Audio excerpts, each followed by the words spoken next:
Υπάρχει πολύ μεγάλη συζήτηση για το ζήτημα της εργοδότησης των δεξιοτήτων και για το τι χρειάζεται κάποιος σήμερα για να βρει δουλειά. Μην βλέπετε που στην Κύπρο τα πράγματα είναι καλά και η ανεργία είναι πάρα πολύ χαμηλά. Είναι χαμηλά σήμερα. Στο μέλλον όλο αυτό θα αντιμετωπίσει προκλήσεις. Και αυτό που λέγαμε πάρε ένα πτυχίο για να βρεις δουλειά ή πάρε ένα πτυχίο, κάνε ένα μάστερ για να εξασφαλίσεις το μέλλον σου πλέον δεν ισχύει και είναι προφανές.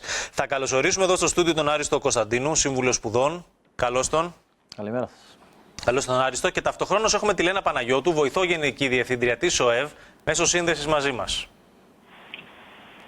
Καλό μεσημέρι. Για να ακούσουμε και τους εργοδότες τι ζητάνε στην πραγματικότητα, έτσι, και τι δίνουν και τι ζητάνε όμως από έναν εργαζόμενο. Μικρό, μεγάλο δεν έχει σημασία. Έχει σημασία η ηλικία? Δεν έχει. Για μένα δεν έχει. Όχι, αποκλείεται. Ναι. Τι έχει αλλάξει? Πάρα πολλά πράγματα. Αντιλαμβάνεσαι, ήταν ένα περιβάλλον που ήταν πιο σταθερό. Τώρα μιλάμε για ένα περιβάλλον που έγινε πιο ευέλικτο, ένα περιβάλλον που έχει περισσότερο σημασία ο άνθρωπος, πιο ανθρωποκεντρικό και σίγουρα η τεχνολογία έχει αλλάξει πάρα πολλά πράγματα. Και όλοι αυτοί που είναι εμπλεκομένοι σε αυτό το κομμάτι, που μιλάμε για τους εργαζόμενους εργοδότες στο κράτος, οπωσδήποτε πρέπει να κάνουν αλλαγές για να μπορέσουν ουσιαστικά να αντιμετωπίσουν αυτές τις προκλήσεις. Διαφορετικά, σίγουρα θα έχουν θέματα στο μέλλον ή οτιδήποτε.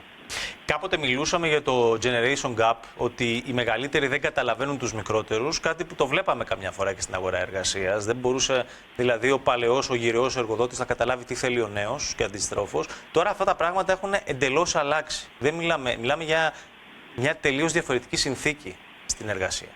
Τώρα τα πράγματα είναι κάπου στη μέση. Δεν μπορώ να πω ότι δεν έχουν οι δικαιωνημένοι ιδέες. Εγώ λέω έχουν δικαιών και οι δύο. Ναι. Γιατί έρχονται οι νέοι τώρα, ζητάνε πιο ευέλικτο ωράριο, ζητάνε πιο ανθρώπινες συνθήκες, ζητάνε περισσότερη εκπαίδευση, κατάρτιση. Ο εργοδότης μπορεί αυτά τα πράγματα προηγουμένως να μην τα έδινε, γιατί μπορεί να μην τα είχε στην νοοτροπία του. Τώρα πρέπει να το κάνει. Διαφορετικά δεν θα μπορεί να ανταγωνιστεί πλέον τις υπόλοιπες εταιρείες που ανταγωνίζεται.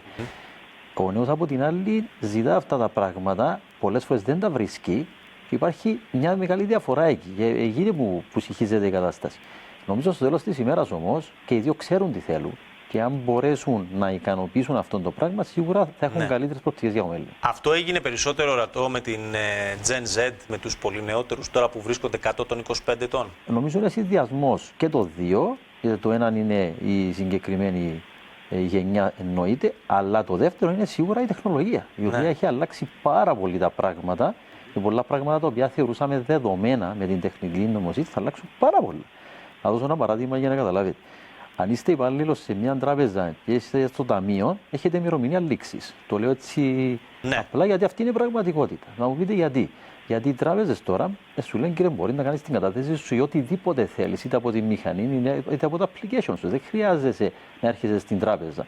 Άρα αυτός ο άνθρωπος, αν δεν μπορέσει να εκπαιδευτεί για να πάρει μια άλλη θέση μέσα στην ίδια την τράπεζα, τότε θα πρέπει να φύγει από την τράπεζα.